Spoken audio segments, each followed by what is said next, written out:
standard time. I was driving on U.S. Highway 30 South with my wife and our son Delbert and our daughter Ann. We were on our way from Washington, D.C. to Portland, Oregon on vacation before reporting to my new duty station at the Aviation Supply Depot, Naval Supply Center, Oakland, California. About 7 miles after we passed through Tremonton, Utah, my wife noticed a group of objects in the sky which she could not identify. I pulled over to the side of the road, stopped, got out, looked up and saw the objects. There were about 12 of them in a rough formation proceeding in a westerly direction. They were like nothing I'd ever seen before, although I've logged some 2,000 hours in the air. They were identical in appearance. How would you describe these objects?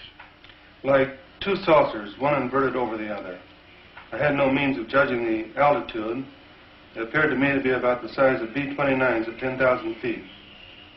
Did you photograph them immediately? I watched the objects for a few moments before getting my camera out of the suitcase. Then I lost more time getting film out of the second suitcase and loading the camera. When I first saw the objects, they were almost overhead.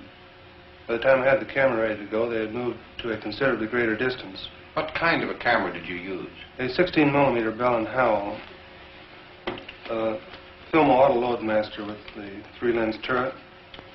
I selected a 3-inch lens and set it on f8 and focused at infinity. Did you think of using slow motion?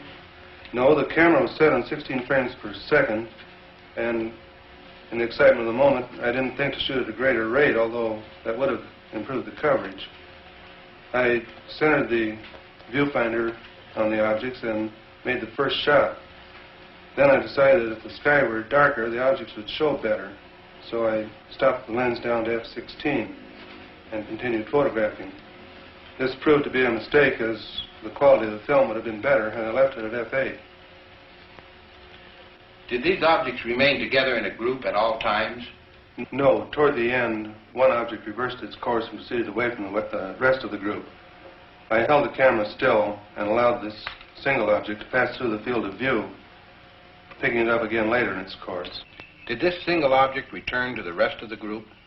No. I allowed it to pass through the field of view of the camera 2 or 3 times, and then it disappeared. In what direction?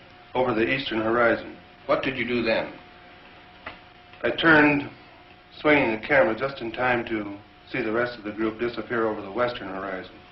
What was the weather? The weather was bright and cloudless. Visibility good? The visibility was excellent. How does this film you shot compare with what you saw with your naked eye? You have studied the film. Yes, I've studied it. I'm very disappointed. The film falls far short of showing what I saw with the naked eye, due to the delay in getting the camera started and my air and exposure. If I'd had this camera in the seat beside me, loaded and ready to go, there'd be no need for questions. The Air Force would have the answer. What is your full name, please? Delbert Clement Newhouse. And you are on active duty with the Navy? Yes, sir, I am. What is your official Navy rank? My title is Chief Photographer. I'm a commissioned warrant officer, United States Navy. How long have you been in the service? 21 years. Now, is there anything you can add to the description of these objects? They had a bright silvery color. Can you describe some particular detail? They had a metallic appearance. They seemed to be made of some kind of polished metal.